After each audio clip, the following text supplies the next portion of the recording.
Welcome to the Peopling Podcast, where we hang out with brilliant human beings who teach us how to be better, well, humans, and decode what makes us tick and click. Inspired by the book Peopling, available on Amazon.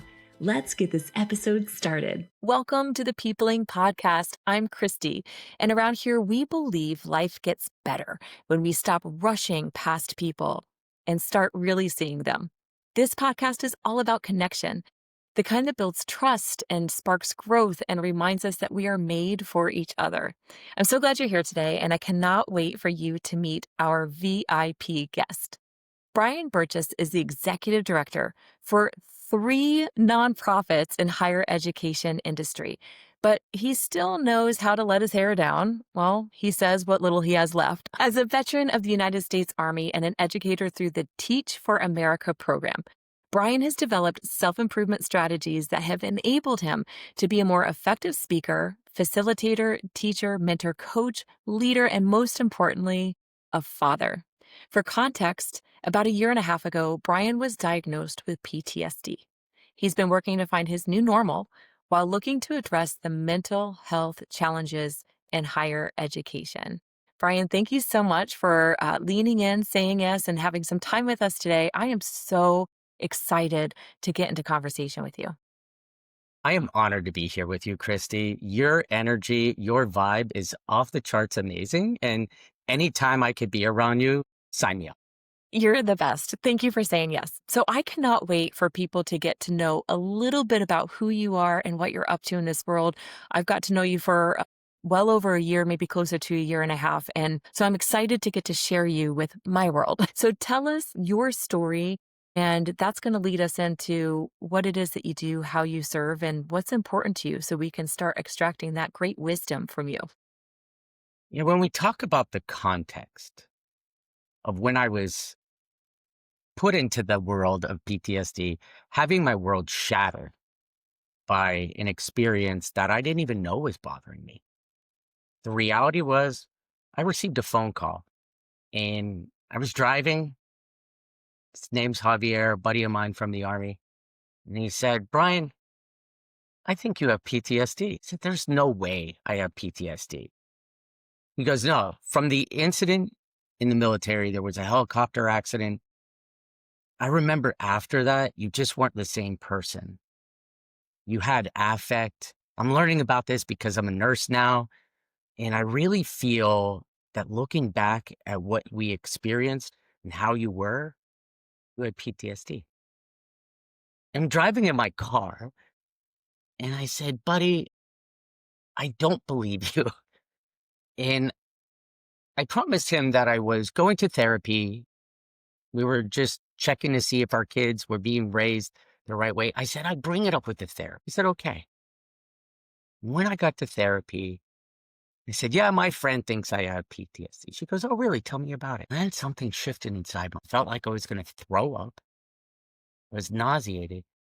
It was the first time I actually talked about what 6 soldiers lost their lives in a helicopter accident. And I wasn't able to provide medical support to them. I was a combat medic and I was angry. I was frustrated. I was depressed. But if you think about it, when you're in the military, who am I to have PTSD? There are people that have been shot at, lost limbs, a whole bunch of different things. I didn't think I should have PTSD, but I did. And as I was driving home that day, I nearly got in 3 different accidents. I ended up disassociating all over the place. At work, I was a hot mess. People would have to repeat things to me. They're like, "Brian, are you even paying attention?" My kids would say to me, "Daddy, are you around?"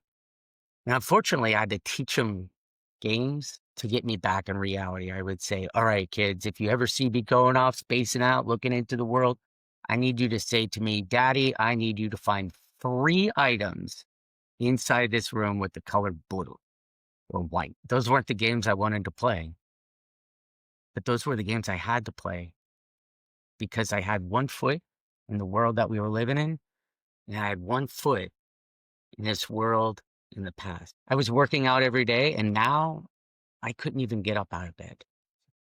Life it was a real struggle for about a year, year and a half until now. So as I progressed through this experience and at my work, I realized I have to help college students as well. The struggles that they have are insane, and nobody should be fighting their challenges alone. So we put out an initiative about wellness, full rounded social media campaign, programming, education to help people to get to a different world, a world that they feel they can be themselves, be vulnerable, which is a hard thing for men to do in today's society. It sure is. I was just do you ever read Brené Brown? Yes, Brene Brown with vulnerability, is amazing. I was just reading that this morning, that a gentleman had come up to her after one of her presentations, and he said, "I'd love to see your work on men." And she was like, "I really haven't. I've really been just studying women." And at that time, he said, "Well, here's what you don't get. It's not about the coaches and the bosses and the other men leading men." He said, "My wife and daughters would rather see me die on that horse than fall off." And so to speak about vulnerability, in such a way, especially for men, I think that's one of the most challenging aspects to really wrestle with. I don't even know if you can grasp it, but really, really to wrestle with. So thank you for sharing that story. I couldn't imagine what you've been through. What I love and appreciate most, though, is what you're using that experience for. It's a little bit about what you're doing in your current work and why. So I believe I have a personal saying. It's together, individually, we can make a difference, but together we can move mountains. So I believe that if I can give undergraduate men the opportunity to learn how to follow the best versions of themselves and not look to their left and right for an example, but rather look to themselves, that I have the ability to lead a dramatic change in the way that we live our lives. Jiddu Krishnamurti said, "It is no measure of health to be well adjusted to a profoundly sick society." And I feel that college students, by and large, are just trying to do things to be accepted, to be loved, to know that they belong in this world, to find their tribe. And if we can help them to understand that you do belong already, you don't have to do anything. You can just follow your passions, your life, the vision for you and what you have for yourself. People will love you. People will follow you. They'll gravitate to you, and you'll bring a difference to the world that otherwise wouldn't have happened. What's the biggest challenge that you are experiencing when you are talking to, mentoring, connecting with college men? Like what's their biggest obstacle? What's your biggest obstacle with connection? Tell us more about that. Well, I don't know if it's necessarily the connection with me. It's their connection with themselves. And I think that if you look at it from two different perspectives, one, they were brought up in a world where parents wanted the best for their kids. And I remember when I was younger, if you had a high school diploma, that was like having a bachelor's degree. And now a bachelor's degree, well, the master's degree is the new bachelor's degree. And you can't really get a job without the bachelor's degree. So then parents are saying, you need to go to college. And in order to get into the best college, you have to go to the best high school. You have to get the best grades, be a part of the best organizations, do the most community service. And when you think about best, best, best, best, best, the unfortunate impact is what I call social perfectionism, where these students are constantly trying to be the best.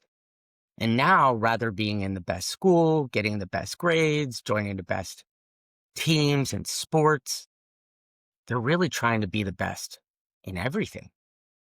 And that could be best partier, best drinker, best hooker upper, if you will, the one with the most riz, the best grizzly bear in the community.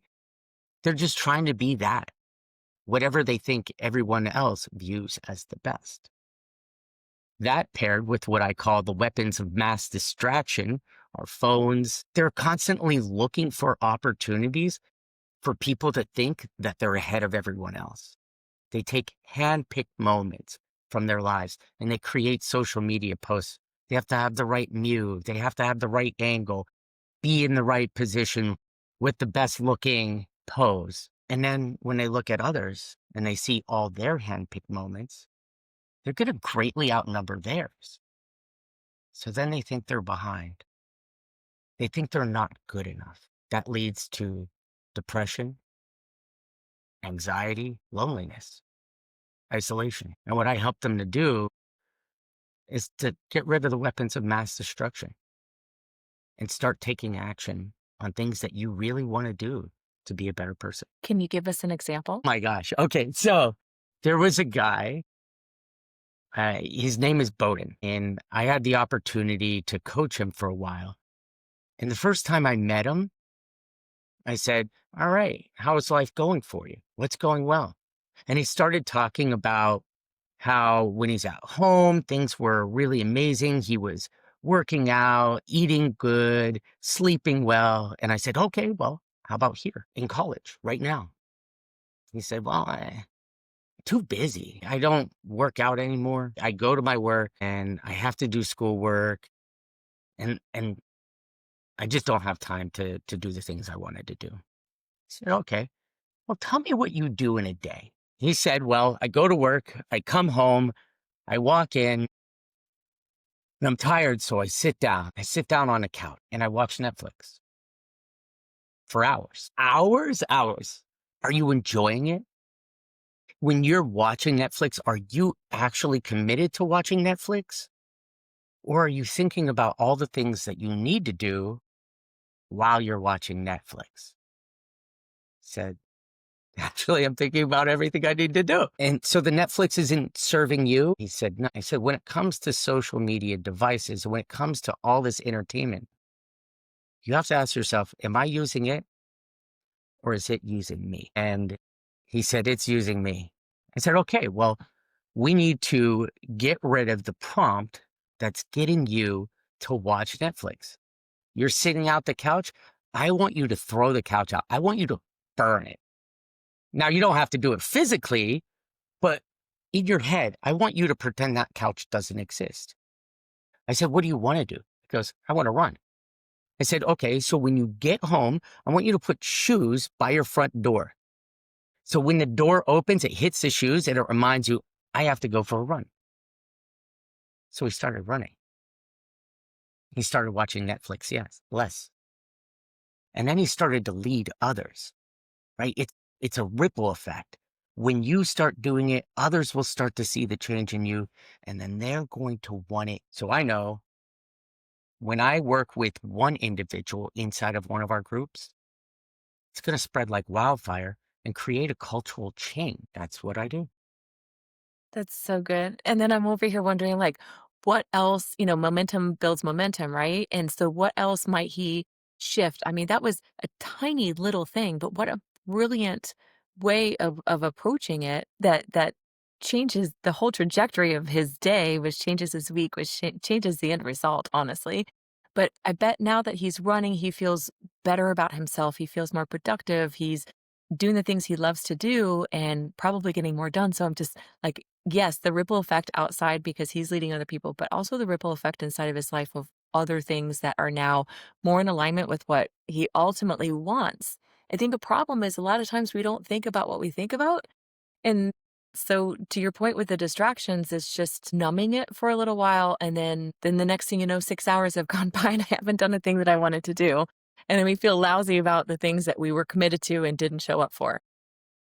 Right. So when we know that we have to do something, we have to reduce the amount of time between stimulus and response for things that we want to do. And the flip side of it, we want to expand out the time between stimulus and response when it's something we don't want to do.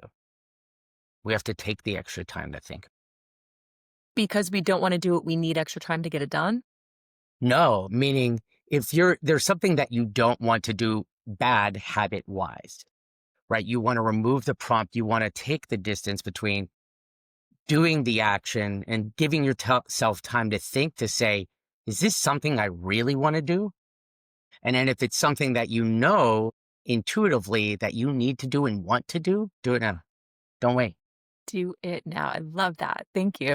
Before we dive any deeper into this conversation, I want to take a quick moment to share a tool that has significantly improved my life, and that's called Growth Day. It's like having world-class mentors right in your pocket. There are daily challenges that help grow your confidence, your inspiration, and your drive. Check out the show notes for your link to a free trial, and don't let another moment pass you by without checking out Growth Day. Brian, you've given us some really great examples and really great stories about how you serve college students and some of the things that they're going through. What are some of the benefits that if we get this right? Like how to communicate, how to connect. What's the biggest takeaway that we could experience if we can, learn from you today and start infusing that into our own lives? Yeah, it's what the Stoics would call eudaimonia, or a good soul, right? It would take us off the hedonic treadmill of constantly needing the next dopamine hit in order to satisfy, whether it's a new purse, shoes, video game, you name it. We want the dopamine hits. And if you start focusing on yourself and being the best version of yourself, you achieve what's called eudaimonia. And it's gratitude for the world. And when we start to utilize and feel that gratitude, it's not about feeling grateful. It's more about being grateful, not just for the things that happen positively in our lives, but also the challenges. I think by focusing on being the best version of yourself, you are going to live a life that is more fruitful and happy than ever before. So good. So I want to ask you, can you help us extract from what you're sharing with us today 2 or 3 mindset upgrades that if we start involving that in our, I don't know, our actions, our behaviors, our thoughts, that we could show up in that light that you're talking about? Yeah, I would start off with this idea of the Japanese philosophy of Kaizen, continual improvement. I have something that I developed as time went on, a little strategy or tact. It's called the 3-2-1 countdown to excellence.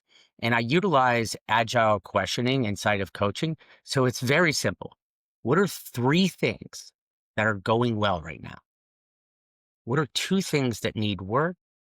And what's one thing I'm going to commit to doing tomorrow to be a better person?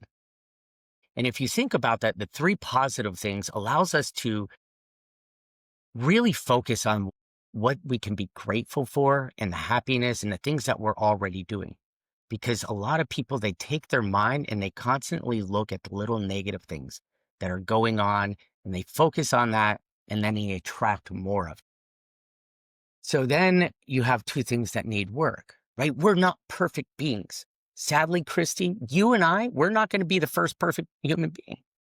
We're going to do our human doing mentality of life, but we're not perfect. We're always going to need work. So understanding that we can always improve, that failure is a first attempt in learning, faithful attempt in learning, whatever you want to call it, but we can always say what we could do better. And the one thing that we commit to doing might actually be something that we're already good at. It doesn't have to be the things that we're not happy about at this moment.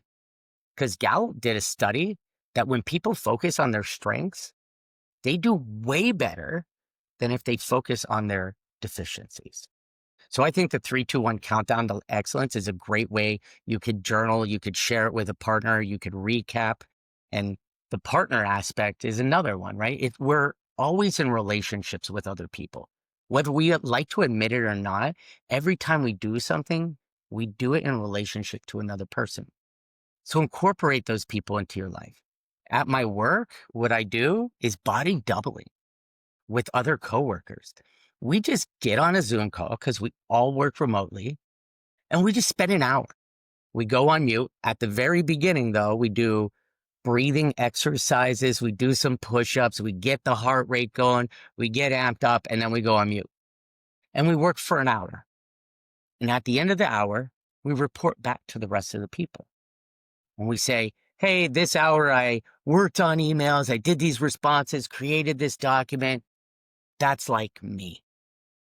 And then the other people on the call say, that's like you, right? So we're giving each other positive feedback to get more of the positive emotions that allow us to continue throughout the day and build off that momentum.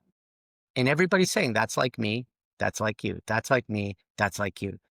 And the results, it's growing more positivity. People are getting more work done, and we're building confidence and happiness and relationships with one another. I absolutely love this idea. Like I'm envisioning what that might feel like, right? I work most often from home, and I would tell you that I appreciate working from home because I get more done. But the reality is it can be very isolating. And those thoughts just, rattling around between these couple inches up here, they sometimes need, to be exported. And having just knowing that somebody else is right there with you, and having basically an accountability and an encouragement team at the end of that, a part of me was like, that's so cheesy. I love it. Like, I wonder how I would respond to that. I'm putting myself in it. I'm just like, I would eat that up. I love that. I feel a sense of belonging when you were telling me about that. And I feel like that's at the core of human need, right? We want to belong. And why not knock out an hour's worth of work and share it, get some accountability, get some feedback or some encouragement on it? I'm just wondering what kind of mental shift. So you've seen people showing up differently because of this exercise. Mm-hmm. Yeah. Yeah. And the beauty is when you're with other people and you have a positive interaction and people are just going for it and they're able to report it out. One, it makes you more motivated to do your work because you have to say what you did at the end of the call, but it also removes the idea that I learned in therapy about distorted thinking. And you mentioned that when you're alone by yourself and the tape recorder is going off in your head about all the things that you are, that really you're not, but you just tell yourself that, the idea of I need to do this, I ought to do this, I should do that. Don't should yourself, right? That stinks, right? We don't want to should ourselves. We want to sit there and say, you know what? I want to do this and go do it, right? Stop shoulding on yourself. It's just dirty, stinking thinking in more ways than one. That is so good. It's actually having integrity with yourself. Like, how many times have you let yourself off the hook or made an excuse or justified your behavior in that moment? And now you almost can't. You can't get out of it, right? You're committed to this for this next hour, and you have a team of people or even just another person there with you on the Zoom. I absolutely love that. Thank you so much for sharing that. That's an extraordinary exercise. Let's go. Yeah. Let's body double sometime. We should. We should. That's a really exceptional shift that we can, just try out, see how it goes for us. And I want to go back to something you said earlier. You had said, well, Tony Robbins had put it this way, and that's what came in my brain when you said it, where your focus goes, your energy flows. And, there's studies that 70-something% of the thoughts that we have throughout the day are negative. And if that's what we're focused on, that's what we're attracting more of. And it's the exact opposite of what we want. Sometimes when I'm working with a client and they don't see a resolution or a possibility, like it just feels impossible. Somebody had taught me along the way, and I share this with them. Instead of going to bed saying, I don't know how to do this, or this isn't possible, who might be able to help me with, and then fill in the blank, and literally say it out loud. Write it on your mirror, write it down in your journal. Who might be able to help me with, and fill in the blank. And I think that extraordinary things can happen in our mind when we're in a restful state. And sometimes it can come in a dream or just a thought. But a lot of times somebody will wake up the next day and go, oh my gosh, I never even thought about so-and-so. And I woke up thinking about them that might be able to help me with this, fill in the blank. It's just extraordinary when we can actually take control of our thoughts and let that show up in our actions, how different we get to show up in the world. Oh my gosh. And I love that. And what you were I caught a little bit of growth mindset versus fixed mindset and what you're saying with Angela Duckworth's grit and Gabrielle Oettingen, all of those great names, just all the wisdom started pouring into me that I really think that it's not that I can't do it. I just can't do it yet. And who can help me get there? And if we have the ability to ask, my gosh, beautiful. I love what you're saying, Chrissy. Let me ask you this though. Let's go back to all of those expectations that were put on these high schoolers, right? And they had to show up for everything in order to even get into the college. And now they get into the college and there's this whole new level of responsibility that's put on them. I remember what it felt like in high school and I remember what it felt like in college. And they were both very heavy, but they were very different kinds of weights. And there's a level of expectation we put on ourselves, other people put on us, the school puts on us, of a certain kind of output, right? You're graded and you're measured by it. You're labeled by it. And I couldn't imagine current day, the pressure that these college students are experiencing. Is there something that you talk about there to help maybe take a little pressure off or release that out of just the comings and goings, the doings of every day, just to kind of manage that stress a little bit? That's a really profound question. And I think when I'm meeting with them, and particularly when I come across students who fail, right? Maybe their entire life they were never allowed to fail. And this is a message for parents out there. Let your kids fail, especially when the stakes are low, because if they're not used to failing, they're gonna crumble under the pressure. I remember one guy, his group did something inappropriate and they were in trouble. And he said, just tell me what to do and I'll do it. Mm. And I told him, I'm not going to tell you what to do. You're going to tell me what you want to do to fix it. Inside of the school education system right now, I want to boil it down. Maybe your public education experience, if you had this, sounds something like this: show up on time, do what you're told, never question authority, and always, always use a number two pencil. We need to shift it. We need to make it about how do you critically think and how do you be a leader? How do you not fall into the traps of having to follow everyone? You know what you need to do. I know what I need to do. The reality is, are you doing it? Are you integrity with yourself to be able to go out there and execute? Right? That's the ultimate removal of anxiety, is just saying, hey, I don't care what people think of me. I have to love myself. And when I love myself, that gives me the full capability to love everyone else. Don't look Yes, to so anyone else. good. Just go. And thank you for inviting parents to like let their kids fail. Um, some of my biggest breakthroughs was on the other side of failure. And by failing, I got to learn a really important lesson, is that I'm not a failure. I failed at that attempt and now I can learn some things out of it, but I'm not a failure. If nobody's like, let's say you've gotten to age 20 or 22 and you've never failed at anything in your life, you're going to start making that a self-worth thing, which would really start wrecking your self-esteem and your self-confidence. Instead of making it a, I don't know how to, I love that you said that word yet. I don't know how to master this thing yet, or I don't know how to do this thing well yet, but I'm going to find the resources. I'm going to model the people. I'm going to read the books. But there's no shortage of information and guidance out there. We've got to be very, very careful who we listen to, right? Mm, Your mentor is not on TikTok. correct. Seek out people like Brian. My goodness, you are like the personal board of directors for these young adults that are learning how to and who to be in the world. And it's extraordinary, the advice that you've already given us. So thank you so much, what you've already poured into us. My pleasure. So when it comes to communication with college student to college student, parent to college student to parent, if we don't get this right, if we really struggle with how to get on the same page or just, have the right words to start that conversation to get on the same page, if we trip up there, it could be a mess. So what kind of recommendations do you have to help us get started? Well, that's an amazing question. And I think about Carol Dweck's growth mindset. In the idea of how we talk to people around us really matters. The language we choose.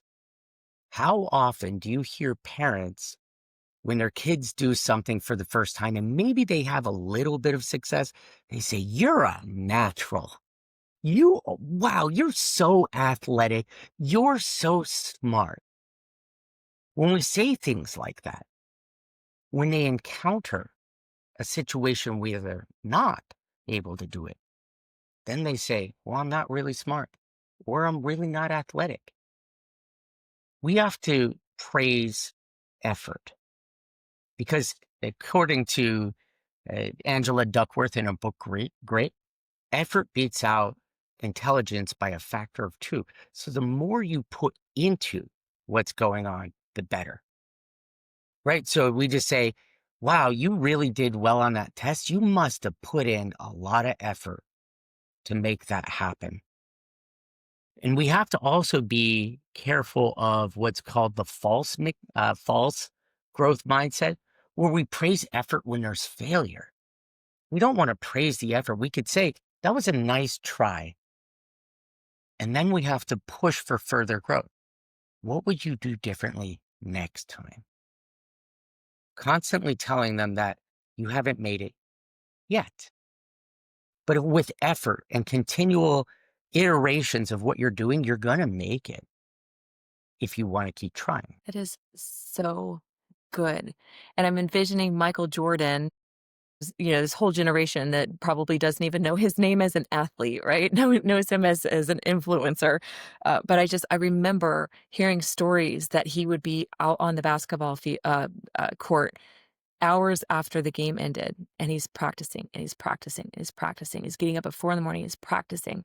And he mastered this sport. He broke all kinds of records. He went to how many national championships, but he refused to feel what it felt like when he wasn't selected, when he wasn't chosen, when he wasn't the part of the winning team. And he's the model of, yes, he's got natural, right? But that only takes you so far to that point of the text on your output.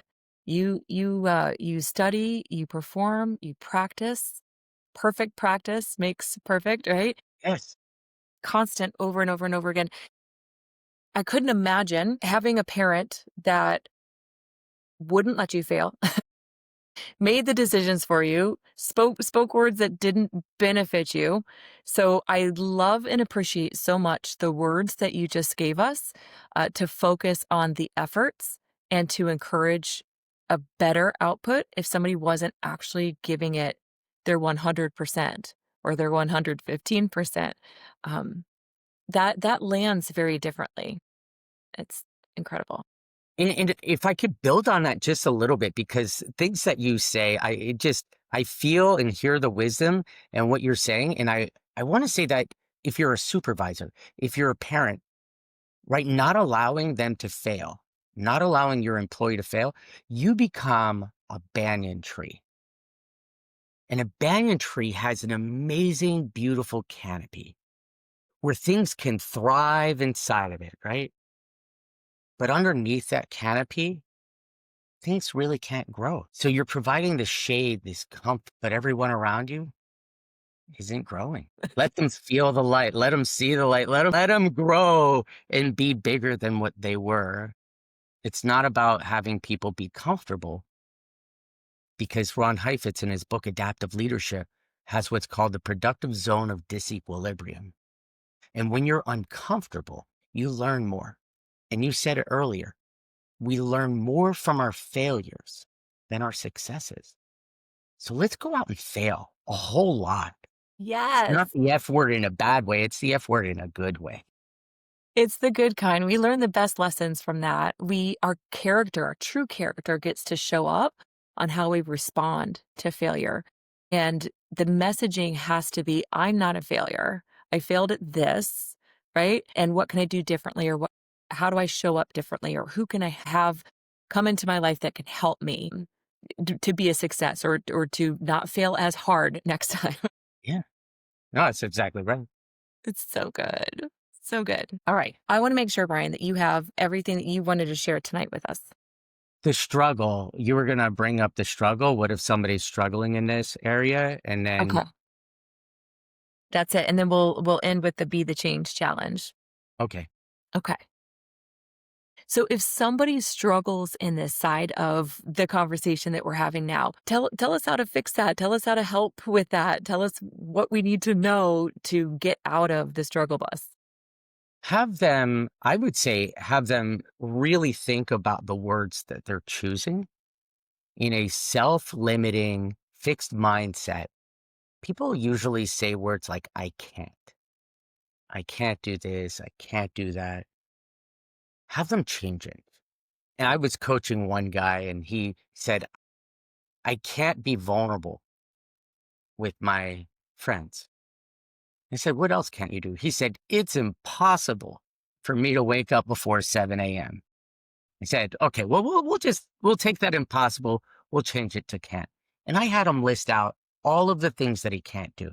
So we boom, boom, boom, had about 7 or 8 things. And I said, with your permission, I want to change one. I want to change can't to won't. And he said, I won't get up before 7. I won't be vulnerable with my friends. I won't. And his face, it looked like he got punched in the stomach. And I said, what does that feel like to you? He goes, this whole time I've been telling myself I can't do something, but I can. And I pride myself on being somebody that can. I said, all right, so what do you want to commit to? He said, I'm getting up at 6 a.m. I said, slow down, hero. It's impossible. And he goes, no, I'm getting up at 6. So he started getting up at 6 a.m. He started going to the gym. He started going to the library before everybody else came online. And then 3 people started joining him. And maybe it's just that one little word that people are using that's causing them to not be, to diminish themselves, to make themselves small. Let's help them to get bigger. Let's That is help them to grow. so powerful, Brian. One word could shift somebody's entire life, like the whole trajectory, right? He's showing up differently for himself, for other people. That's extraordinary. It hurt me. It physically hurt me when you replaced the word can't with won't. Yeah, Good. you felt it too. I did. That was so good. All right. Well, we have the Be the Change challenge. So we love to give 1 or 2 actionable things that somebody could just integrate into their life, their way of being, their thought process for this next week so that they could be the change for people around them and their life. And we talked earlier about ripple effect. If one person does it, if every listener does this, what kind of ripple effect could that have in their sphere, in their family, in their schools, in their community? So if you could give us a couple of actionable steps on how we can physically be the change to the people that we care about, we spend time with, what would those be? I would give you what I call pause, paraphrase, probe. And this is your ability to connect deeper with people, to really take the time to hear and understand them, particularly in a world right now when many people don't feel heard. No matter what you're saying, you have an opinion. No, no, no, your opinion's wrong. What you do is you listen to somebody and you pause, and then you think about what they said and you paraphrase it back to them to let them know that you heard. And then you can probe. And this probe could be to dig a little bit deeper on what they said or to confirm clarity that you understood that what they were saying. Because oftentimes in Channel Weaver's model of communication, our lexicon, our experiences in our lives cause us to define things in different ways. So let me give you an example. If you wouldn't mind, I want you to close your eyes. I want you to picture a dog with a hat on, and it knocks on your door. You open the door, there's this dog, there's this hat. Okay? I want you to hold on that image, open your eyes. What kind of dog? What kind of hat? I saw a Jack Russell with a top hat. I saw my dog Beanie, who's a black Dotson pit mix. Imagine that, with a beanie on because his name is Beanie and it's a black beanie. So basically, your experience caused you to pick a Jack Russell, whether it's your personality or you had a Jack Russell or whatever it is in the top hat. Everybody's going to have a different vision of what a dog in a hat is. So if we don't understand words like dog and hat, if it's different, imagine what love means to people is different. How do you show love? It's different. Are you somebody who gives gifts? Are you somebody that has to tell people that you love them? Are you somebody that hugs them when you show love? How we choose to give and how we choose to receive is going to be different. So take time to pause, paraphrase, and probe to learn about each other. Thank you for that. Much appreciated. And finally, how do we connect with you? I'm going to have your connection information in the show notes, but what do you prefer? Because I want them to hear it from you and not from me. My goodness, I would love to talk with people. I'm a chatty Cathy in every way. And if you want to email me and set up a call, you can email me at bbertges@tdx.org. And for anybody in the military, I'll spell that for you phonetically. Bravo, Bravo, Echo, Romeo, Tango, Golf, Echo, Sierra at Tango Delta X-ray.org. And you can also find me on LinkedIn with Brian Bertges. 1847 is the profile. And I could give you the link for that for anybody that wants to connect. Awesome. We'll have that in the show notes so that people can connect with you because no doubt they're going to want to extract a lot more wisdom and just your lived experience. And you've thrown out so many amazing pioneers in education and research and science. I recognized a few of the names from some of the books. Speaking of books, I think that you had a short list of a few books that really, really changed your life. Would you mind leaving us on a high note with hearing what some of your best takeaway books are for recommended reading? I'll say the first book is Leadership and Self-Deception by the Arbinger Institute. That book, Love that book. that book saved my marriage, I think. It enabled me to understand about we're mirrors of one another. And it's a short, quick read too. It is short. I listened to it. I have a free app called Hoopla. It attaches to your library card, and I listened to it twice. Probably 6, 7 years ago, and then another 2 years ago. There's always new takeaways every time I listen to it. But for our audience who's like, I've never heard of Leadership and Self-Deception, my biggest takeaway is that we have this default way of being of objectifying other people instead of seeing them as human beings. And it teaches you how to change your perspective and show up very, very differently. I love that was your first one. All right, I'm going to shut up. Okay. The next one is Grit by Angela Duckworth. I mentioned that one in there. She helped me to be able to understand how to help my kids develop a growth mindset. And I pair that with, as I said before, there's different ones. Gabrielle Odengen with her understanding of hope. We'll go into that. Range by David Epstein. And that book is to let you know if you feel like you're behind compared to your peers because you were moving to different types of jobs. It's great. Generalists eventually will pass all specialists in the end. So if you feel like you're behind, just keep doing what you're doing. You'll make it. Love 2.0 by Barbara Fredrickson. It is, for me, I learned about micro interactions. I love having conversations with every human being I keep contact with, right? We're talking people that will open a door for you. They wait on you. They're scanning your groceries. Really take the time to connect with every human. And the last one, fiction book, Alchemist by Paulo Coelho. And that's just to give you the story that you are a work of art and you are refining yourself day in and day out. And eventually you will be the alchemist. Love that book. I haven't read it in a long time. That's a great one. Great recommendation. And thank you for adding 2 new ones to my collection here because I'm going to go check them out. If you recommend it, I know it's got to be good. I'm going to do a shameless plug too and share what this podcast is even founded on, which is my book called Peopling: How to Connect, Communicate, and Grow Through Every Season of Life. So if you enjoyed this conversation, that's what this entire book is about. It's a short, easy read, and I invite you to check that out on Amazon.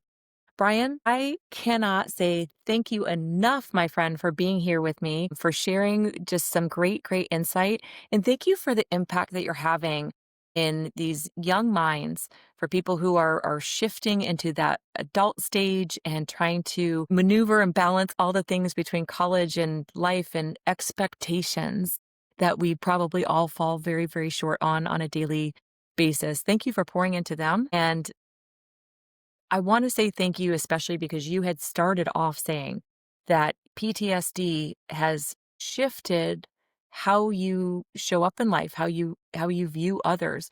You've actually taken the positive perspective of it and implemented that into your life.